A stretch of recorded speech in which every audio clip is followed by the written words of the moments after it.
జై శ్రీరామ్. నమస్కారం అండి. 2025 జూలై మాసంలో ద్వాదశ రాశి వాళ్ళ మాస ఫలితాంశాలు ఎలా ఉన్నాయో తెలుసుకుందాం. ముందుగా ఈ మాసంలో గ్రహ సంచారం తెలుసుకుందాం. ఈ ఒక మాసంలో శని మీనరాశిలో సంచారం చేస్తున్నారు. అయితే జూలై 13వ తేదీ నుంచి ఆయన వక్ర మార్గంలో సంచారాన్ని ప్రారంభం చేస్తున్నారు.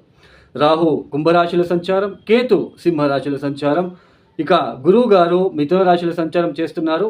అయితే గురువు గారు అస్తంగతమయ్యారు. జూలై 9వ తేదీ తర్వాత అస్తంగత త్యాగం చేస్తున్నారు.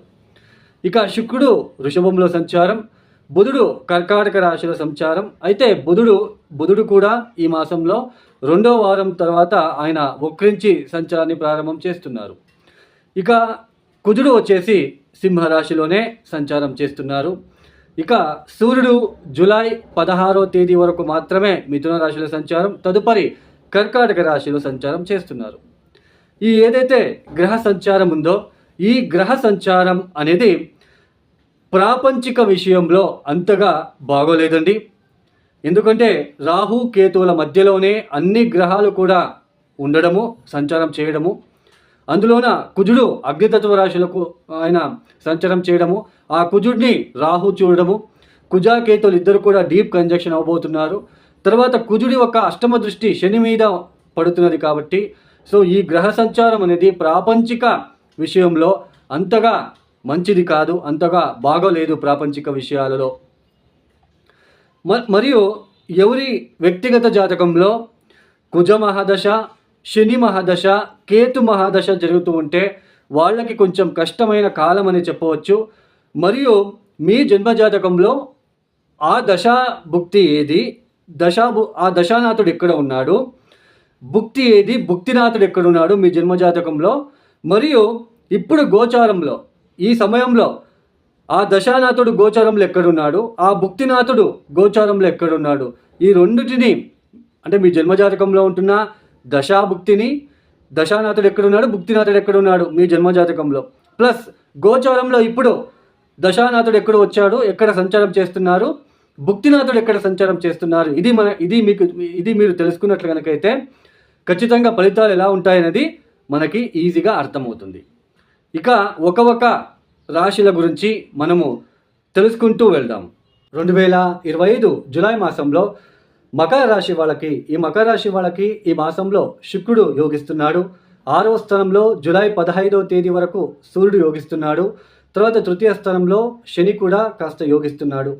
అయితే ఈ మకర రాశి వాళ్ళకి జూలై 13వ తేదీ తర్వాత మీ రాష్ట్రాధిపతి మరియు ద్వితీయాధిపతి అయిన శని భగవానుడు తృతీయ స్థానంలో ఆయన వక్రించి సంచారాన్ని ప్రారంభం చేస్తున్నారు. తృతీయ స్థానం అంటే ఏంటి?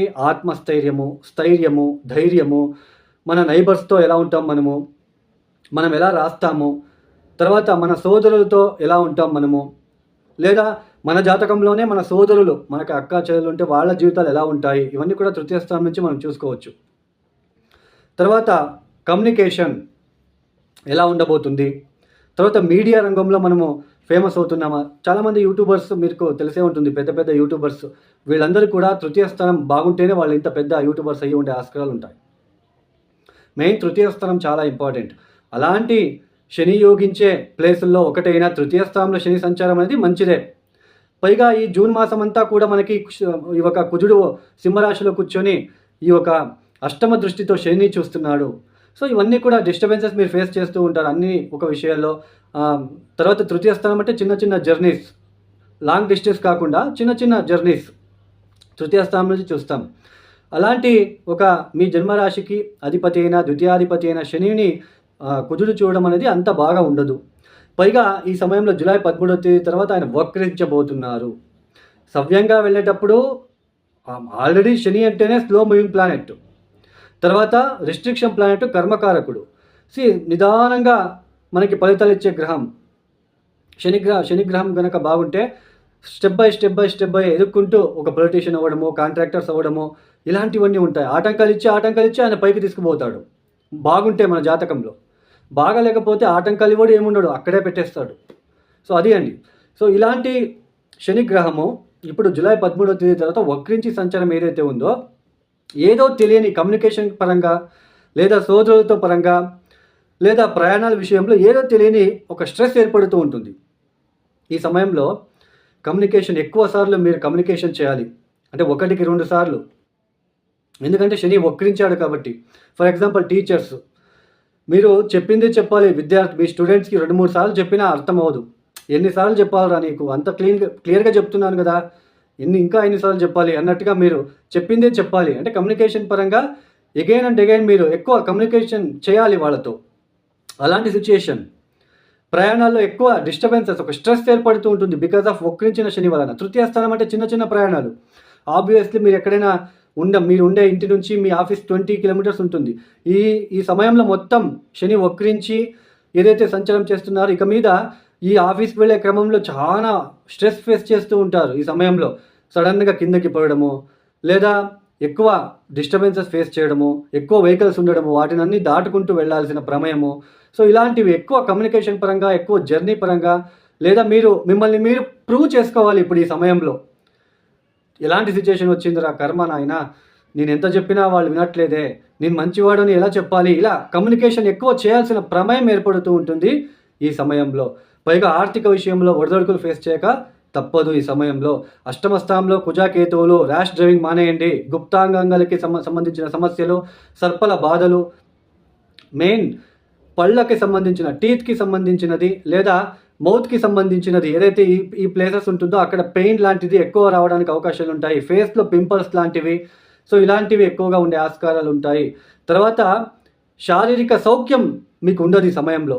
శారీరకంగా సౌఖ్యం అంటే ఏంటి? మంచి మంచి భోజనాలు, మంచిగా పడుకోవడము, ఇవన్నీ తక్కువ అయిపోతూ ఉంటాయి. ఆలోచనలు పెరుగుతూ ఉంటాయి ఈ సమయంలో. పైగా 6వ స్థానంలో గురువుగారి సంచారం, ఎక్కువ డబ్బులు ఖర్చు అవుతూ ఉంటాయి. అనవసరమైన ఖర్చులు పెరిగిపోతూ ఉంటాయి ఈ సమయంలో. విద్యార్థులకు కూడా ఎక్కువ డిస్టర్బెన్సెస్ ఫేస్ చేయాల్సిన ప్రమేయం ఉంటుంది. ఇలా నెగిటివిటీ అన్నీ ఒక ఎత్తు అయితే, పంచమాధిపతి అయిన శుక్రుడు పంచమ స్థానంలో సంచారం అనేది, పంచమ స్థానం అంటే ప్రేమ, ఆప్యాయత, ఒక రికగ్నైజేషన్, క్రియేటివ్ థాట్స్, బుద్ధి బలము. మన బుద్ధి బలం అంటే మనము శారీరకంగా కష్టపడి పనిచేస్తున్నామా, లేదా జస్ట్ మైండ్ యూజ్ చేస్తే చాలాపా డబ్బులు వస్తున్నాయి, అలాంటి వాళ్ళు కూడా ఉన్నారు, మీకు తెలిసే ఉంటుంది. చార్టెడ్ అకౌంటు, మీడియా రంగం, తర్వాత సాఫ్ట్వేర్ రంగంలో ఉన్నవాళ్ళు, రీసెర్చ్ ఓరియంటెడ్, జ్యోతిష్యులు, వీళ్ళంతా కూడా దీన్ని యూజ్ చేసే వాళ్ళు డబ్బులు సంపాదిస్తూ ఉంటారు. అలాంటి ఏరియాస్లో ఎవరైతే ఉంటారో వాళ్ళకి మొత్తానికి ఈ సమయంలో మీరు ఎవరైనా జాబ్ చేస్తున్నా ఒక రికగ్నైజేషన్ పెరిగిపోతూ ఉంటుంది. ఈ సమయంలో మీకంటూ ఒక గుర్తింపు లభిస్తుంది. ఉద్యోగం చేసే చోట ఇవన్నీ స్ట్రెస్ ఉన్నప్పటికీ, ఇవన్నీ స్ట్రెస్ దాటుకొని మీరు ఆఫీస్కి వెళ్తారు.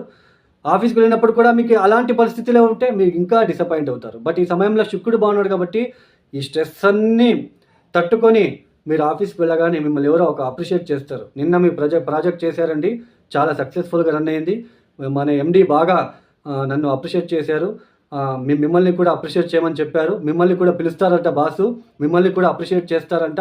ఇలాంటి న్యూస్ వింటారు. అబ్బా అమ్మయ్య, అన్నీ తట్టుకొని ఇక్కడ దాకా వచ్చిన తర్వాత కూడా ఏమైనా అవుతుందేమో అనుకుంటే, పాపం బాస్ నేను చేసిన ప్రాజెక్ట్కి నాకు అప్రిషియేషన్ వచ్చింది చాలు అంటే రికగ్నైజేషన్ దొరికే ఆస్కారాలు ఉంటుంది. మీ భార్య లేదా మీ భర్త మిమ్మల్ని ఒక గుర్తిస్తారు. ఈ సమయంలో ఒక రికగ్నైజేషన్ ఇస్తారు. అవును నా భార్య కష్టపడుతుంది, అవును నా భర్త కష్టపడుతున్నాడు. మీ మీద ఒక ప్రేమ, ఒక సింపతి ఏర్పడుతూ ఉంటుంది. సో ప్రేమికులు, బట్ ఇలాంటివన్నీ పాజిటివ్ ఉంటుంది. బట్ ప్రేమికులు చాలా జాగ్రత్తగా ఉండాలి. అష్టమ స్థానంలో కుజుడు ఉన్నారు కాబట్టి పెళ్ళికి ఇంకా టైం ఉంటుంది, డిలే అవుతుంది. బట్ వాళ్ళతో కొంచెం మీరు ముందుకు సాగే ప్రయత్నాలు చేసుకుంటారు, బాగుంటుంది. బట్ పెళ్ళికి ఇంకా సమయం ఉంటుంది అనేది మాకు గుర్తుపెట్టుకోండి. సో ఈ మకర రాశి వాళ్ళు తప్పనిసరిగా మీరు ప్రతిరోజు కాలభైరవేశ్వర గాయత్రి మంత్రం మానకుండా చదువుకోండి. ప్రతిరోజు సాయంత్రం పూట నల్ల నూనె ఒత్తులని శివాలయంలో వెలిగించి 11 ప్రదక్షిణలు చేసి ఓం నమ శివాయ, ఓం నమ శివాయ ఈ శివపంచాక్షరి మంత్రం ఒక 1000 సార్లు చదువుకోండి. తర్వాత మీకు పంచమాధిపతి శుక్రుడు కాబట్టి ఓం శ్రీ మహాలక్ష్మి అయి నమః, ఓం శ్రీ మహాలక్ష్మి అయి నమః, ఓం శ్రీ మహాలక్ష్మి అయి నమః అంటూ మల్లెపూలతో మహాలక్ష్మిని ఆరాధించడము, వారాహి అమ్మవారి వ్రతం చేసుకోవడము. తర్వాత ఈ అష్టమ స్థానంలో ఉంటున్న కుజాకేతుల దోష నివారణ కోసం సుబ్రహ్మణ్య స్వామికి మంగళవారం పూట 108 ప్రదక్షిణలు చేయండి. ఆ 108 ప్రదక్షిణలు కూడా కౌంటింగ్ ఎలా చేస్తారంటే, ఎరుపు రంగుల పూలు తీసుకొని 108 ఎరుపు రంగుల పూలు తీసుకొని ఒక్కొక్క ప్రదక్షిణ చేసేటప్పుడు ఓం శ్రీ సుబ్రహ్మణ్యేశ్వర ఆయన మహా, ఓం శ్రీ సుబ్రహ్మణ్యేశ్వర ఆయన మహా అంటూ ఒక్కొక్క ప్రదక్షిణ చేసి వచ్చిన తర్వాత పూను అక్కడ పెట్టి ఇలా చేయండి. ఖచ్చితంగా మీకు మంచి ఫలితాలు వస్తాయి. ఈ యొక్క వీడియో మీకు నచ్చితే లైక్ చేయండి, షేర్ చేయండి, సబ్స్క్రైబ్ చేసుకోండి. సర్వే జనం సుఖినో భవంతు. ధన్యవాదాలు. జై శ్రీరామ్.